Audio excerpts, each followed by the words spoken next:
Kay Onsing muna tayo, kay Onsing. Ay, andyan na yata yung mga ano.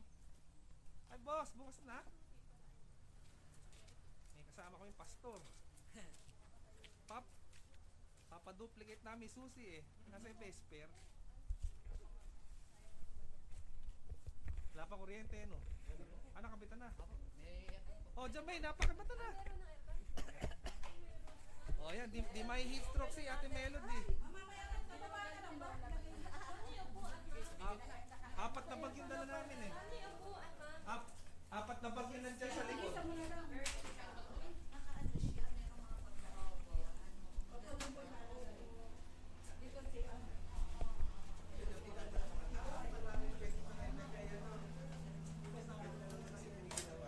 Nagdala pa ako electric fan.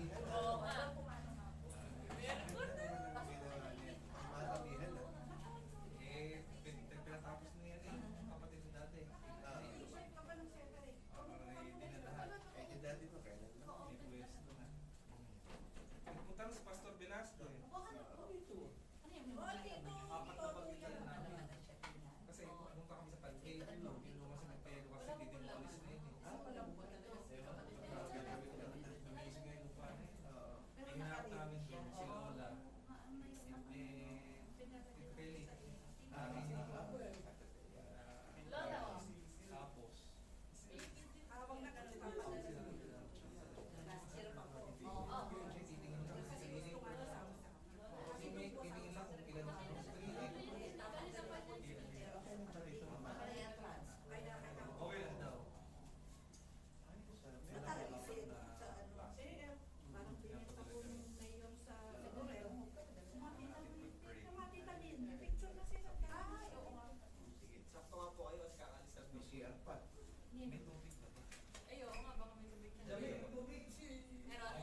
Oo. Yes. Febrero. Ayun na kami. Tayo na nung Febrero siya nandito. Mga times na. Baka may magsisiyar, Pastor. 88? Ay, oo nga, 88. Pops! Pogi ni Pops! Pops! May biday. Hindi ko nga alam, dinodge pala yung t-shirt. Ito Pops, si Pops. Ha? Pinalit, nag-t-shirt pa kayo. Si Pops ba ito? Si Pops? May nakarotility ka na. Ah, si Lola. Teka, ako ay hinahangaan ko lang gawin ko sa kuya. Dati, tapos style ba ito?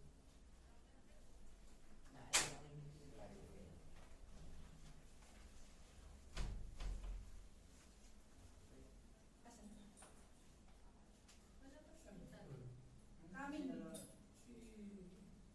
Sino? Ano pa Sino pa? bunso niya? Nani. Nani po. Asan na siya?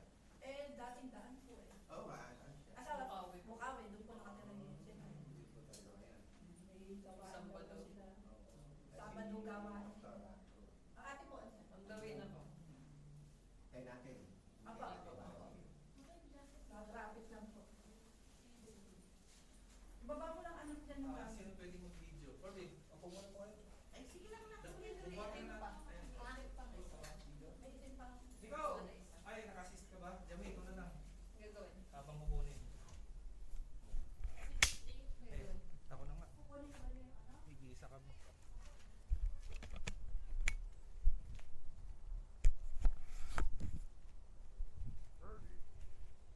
Ito talaga yung mga ito. Ayos na. Maimuta ko mamaya.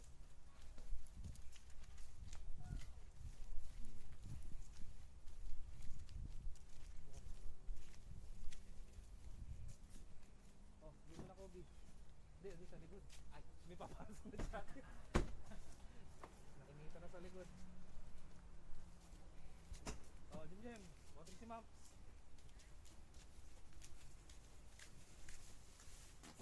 Ano kaya? Ito ba, iwan muna natin ito doon. Nakabit na rin. Ayan, pigitan yung bag. Di wala kung si Lola yan o si Ma'am. Hi, Ma'am. Oh, Jem, bless, Jem. Ah, yes! Sarado mo na for it. Ay, pag. Balik mo doon. Ano yung nakalawit na yun? Ano yung bakal na yun? Yan o. Yan o. Ano ito? Kobe, ano mo? Ha? Ay, dito. Ibsa mo. Ay, sir. Ano yun? Ah, plastic lang pala. Sige, sarado mo. Let's go. Ayan na.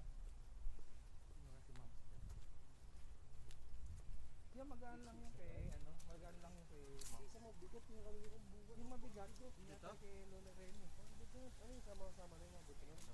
Yung nga, bigat yung Tama. Makakalusot tayo ko. Sana po yung pa eh. Makakalusot tayo ko. Okay, let's go. Eh, kiklear mo na doon, ano, para maluwag. Para may pasok. Gawin mo dyan, may air, no? Papasok ka mo. Ate Arlene, magpapasok lang, pa-clear ng mga gamit.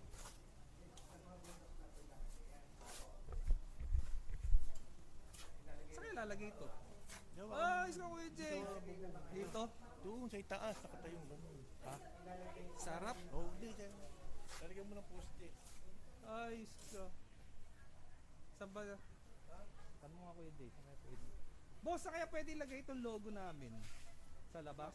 O Dapat sa loob? Ah, sa loob na. o kaya doon sa... Oo. Sa gitna. Kayo na bala. Saan ko lalagay? Ito dist eh. Oh.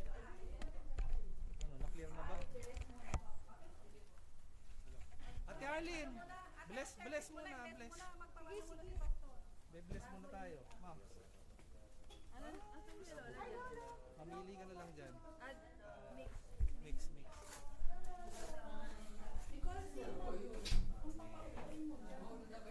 Ay, may dala kaming silya. Anak, silya. Naligo ka lang. Naligo ka? Yes. Oo, syempre naman. Alam ko, naiinitan sila, ma'am. Shave din. Hindi, okay yung sunbathing. Kapayungan ni Kuya. Ilan na po? Tatlo po, ere po bunso ko. Yung dalawa po ay nasa labas. Ah, Nakuha ko po yung mga sa akin. Tatlo po rin ang sa akin. Eri ng estudyante ko itong dalawa. Wala yung sakit. Teka muna, nawagin ko na. Anak, anak! Bless na tayo. Kuya Sunny. Mag-service na. Patay. Yan naman. Ating service po this time. Ate Nani. Ano si Daddy? Okay na na yung sino to? Pastor Denny Flavio. Oo, natatandaan ko. Tatandaan niyo po. Si Pastor Kasi Denny. dati, ano pa,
na sa pag-alaala sa ating magulang, magulang si Tato na kung tawagin ko po Ate Pelly. Tayo po ay mamaya, para isang prayer na lang mamaya. Nais ko muna magsalita lang ng kaunti mula dito sa 2 Korinto, Kabanatang 6, talatang 2. Sapagkat sinasabi niya sa kaukulang panahon ay pinakinggan kita. Sa araw ng pagligtas, nagluluhan kita. Ngayon na ang panahong nararapat. Ito na ang araw ng pagligtas. Gusto kong bigyan ng pansin ay yung kaukulang panahon. Ngayon pala yung kanyang ika-9 years ng kanyang kamamatayan at napakagandang alalahanin. At sa nakikita natin, hindi lang naman din siya yung ating kinikilala na kung ano ang naging bahagi sa ating buhay. At naniniwala tayo, yung panahon na iyon, minsan binabalik tanaw natin. Ano yung mga magagandang karanasan. Nung nakaraan lamang 2 weeks ago, nagkaroon ng meeting yung malala sa Ecumenical Kindergarten, yung bird. Isa sa nabanggit na napag-usapan si Ate Pelly. Sabi ko, ay napakabait ako ni Ate Pelly. Binibigyan ako ng lagi. Dahil si Janty pa ako nun. Sabi ko napakabait niya sa akin. Yun, isa yun sa hindi na talaga nakakalimutan sa kanya. Lagi niya ako kinukumusta. Dito sa talata na ating binasa, ay mayroong mga binanggit na ito yung talagang magandang laging inaalaala natin. Yung sinabing sa panahon na nararapat. Ano ba yung panahong nararapat? Panahong nararapat ay yung nagbibigay sa atin ng inspirasyon. Di ba? Yung nagbibigay sa atin ng drive para magbigay sa atin ng lakas ng loob na dahil sa Kanya, narito tayo ngayon. Diba? Dahil sa Kanya. Narito tayo ngayon, nabubuhay tayo sa sanlibutan ito. At yung kaukulang panahon ay yung pag-alaala. Yung ating inaalala, binigit lamang na salita dito, ay pinakinggan. Nang ibig sabihin ng pinakinggan, binigyan ng panahon, binigyan ng karampatang paggalang. Diba? Yun yung sinasabi na kaukulang panahon na ipinaglingkod sa atin. Siyempre, una kay tatay, yun yung ating una niyang nakasama. Of course, siyempre, yung mga magulang niya. Pero ngayon tayo na naririto, alam natin kung paano yung pag-aalaga na kanyang ginawa, pagsubaybay na kanyang ginawa. Yun yung ating inaalaala. Minsan siguro sabihin natin,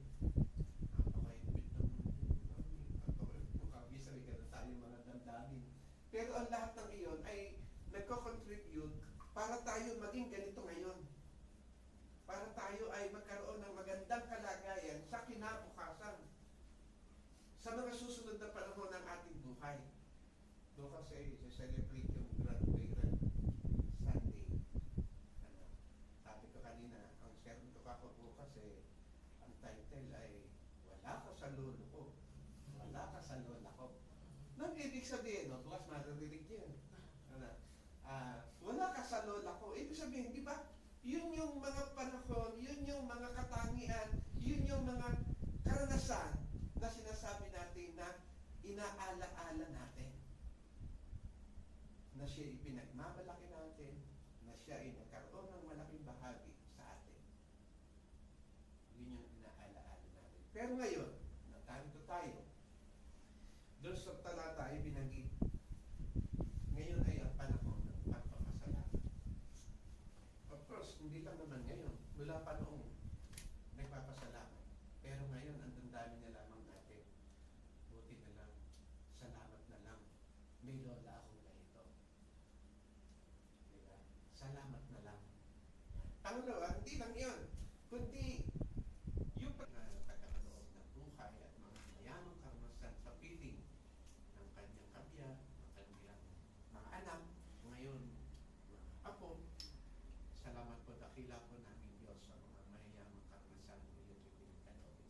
katiwala. Narito po at nakita po namin yung kagandahan ng kanyang paglalagakan na bagamat sa mahabang panahon nandun po siya sa Pandi, ngayon po ay nililipat siya rito kasama ng ilang mga mahal sa buhay. Dakila po namin Diyos, yun pong pagpapahalaga. Alam po namin, ito ay mga labi na lamang, pero naroon sa aming alaala na patuloy na binibigyan halaga yung kanilang naging bahagi sa buhay ng bawat isa. At yun po, naniniwala po kami.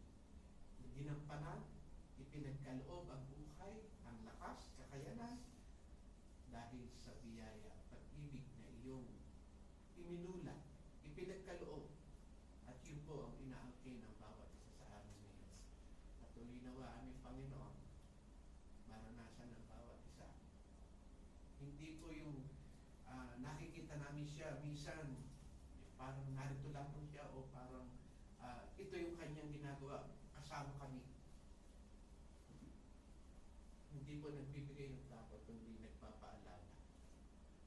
Nagmahal siya sa amin.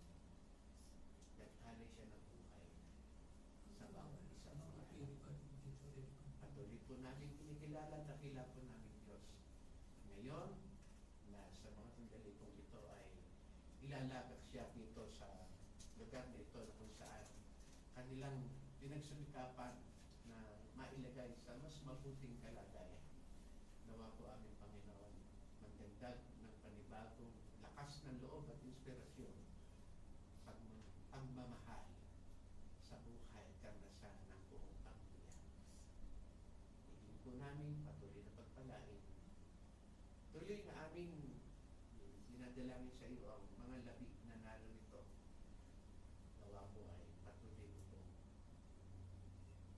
samahan, ingatan, at sa kanilang pagkasama-sama sa lugar na ito ay patuloy na sila na mga kinikilala at nagkaroon ng malaking bahagi sa buhay at pananampalataya ng iyong mga anak ay mamalagi ang magandang alaala na nagbibigay ng kaluwalhatian sa iyong dakilang pangalan. Ito po ang aming panalangin at papasalamat, pagpupuri sa tanging pangalan ni Jesus.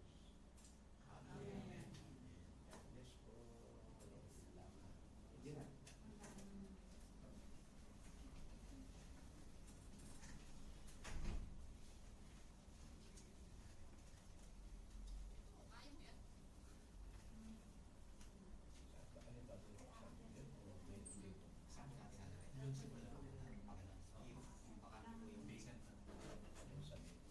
Ano tama doon sa isa o yun? Hindi ba? Sige, isa.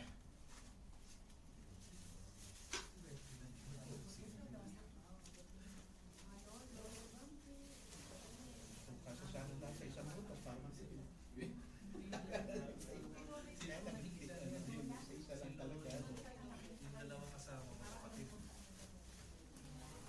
Yung isa, nanay ni Mama Pili, yung isa nanay ni Daddy. Naikwento ko na kayo ng panay ko. Tapos ka nakakapag-isa na Hindi mo pinapasok na kamo. yung West Ham Panginoon. Lahat ng katayo. Ay, iba pa yun. Yung maliit pa yun. Nakigamit lang. Pero yung baga, yung doon talaga sa patbangin. Ayun ba? Iba talaga yun. Bago yan. Sa may tali. Papasara na? Okay. Papasara na po. Sige. Nag-pray natin, di ba? Yan na. Lola, Sasara na tayo malapit eh. ka na. Pupuntahan kayo namin palagi. Isa na lang punta, ano? Sama na. Hirap po kasi sa pandit. Oo nga, Napakahirap po. totoo yun.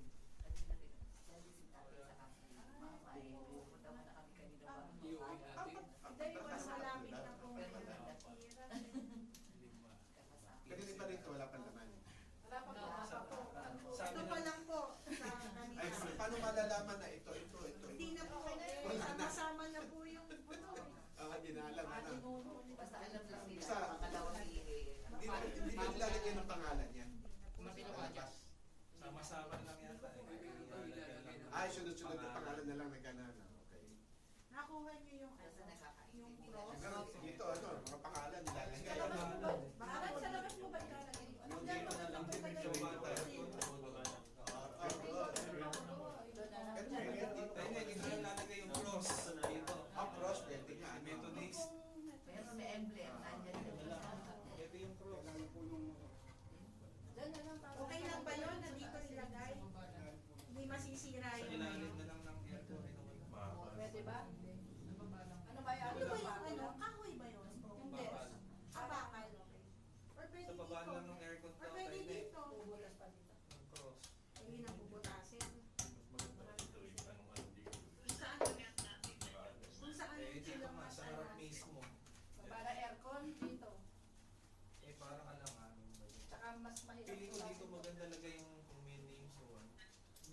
din, doon na yung cross. Parang lalagay na yung Ano na lang?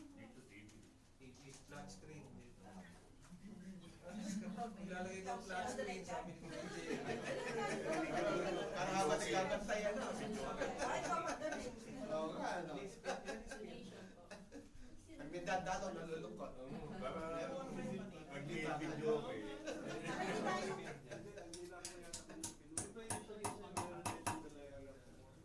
Pwede tayo magtigil-tigil sa lang sa ito. Napapaduplicate pa. Oo, papaduplicate. Ah, Ay, ganyan tayo. Magdadalas na tayo. Alam, bigyan mo akong kopya ng kay papaduplicate tayo. Hindi sa kanila ate. Kasi tape. Ano tayo? VHS. Ah, duplicate. Ah, susi. Tuesday. Kala ko yung video duplicate. Para anytime. Ah, okay na. Ah, susi na. Eh, kayo, kailangan ito sa mga gawa. Lan. Mamaya introduce mo daw si Tita kay Pastor. Ah, Hindi niya nilalapit. Nasaan na siya? Sa New Jersey po. Kotay na eh. Ito si Pastor Clavio. Denny. Ayan, pakilala daw Yan kasi si siya. Tita Ine, yung kapatid ni Daddy. Kapatid ni Tita Penny. Magandang tanghali po. Dito tanghali. Yan si Tito Cesar.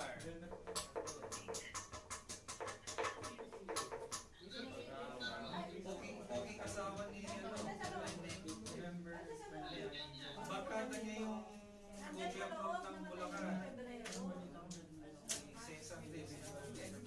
Andyan na siya. Sino ba? Katawan niya na. Di pa po to, katawan pa. Dahil Nagpulutin sa kakakamay lang. Ano pa lang Pebrero?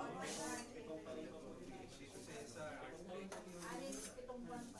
Ano daw? Oo. Yung asawa ni Kapatid ka pa na. Pastor. Tita Ine si Ate Melody. Hello po, good morning po sa inyo. Teacher din yan, Hello teacher. po. Ayan, Tita Ine at Tito Cesar. Nice meeting you po. Oo. Salamat po. Nakita po kayo kahit sa video lang. Thank you po. Dati sila sa Alido. Kaya doon sila kapalo. Sila po kasi ang magkapatid. Ah, okay po. Ito mother nila. Ayan, sinisibito na Ito natin. isa yan. Opo, isa. Bali, Bali, step na. Pinasimulan ko sa dulo. Tayo na ito, yung dulo. Okay. 1, Kaya half lang po 2, sila naman. 3, 4. Ito, vacant. Ito.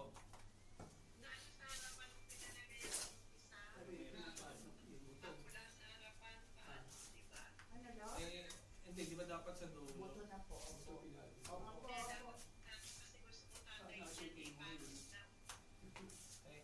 Ano yun? Sino daw? nalagay na eh. Semento na Paano sino daw ba? yun? Semento na nga. Ang lola, hindi na nga madidistinguish Hindi na namin alam kung saan dun eh. kung ano yung sa bags na yun. Kasi kamo 4 na bag yung kanina. Pwede namin tignan yung ano mo ba yung dental record? Ano namin yung dental record? Kasi kamo kanina, ganun na siya. Sino ba dentist nila nunod lola? Hindi mo na ma-identify yun.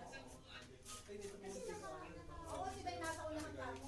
Ha? Naka-black bag na kasi yun, diba? Naka-black bag siya. Oo, sinom nilang kamo. Ano? Pag nalang naglagay ng pangalan, yung sequence. Parang dito maganda lagay. Dito ba? Mga links, mga links.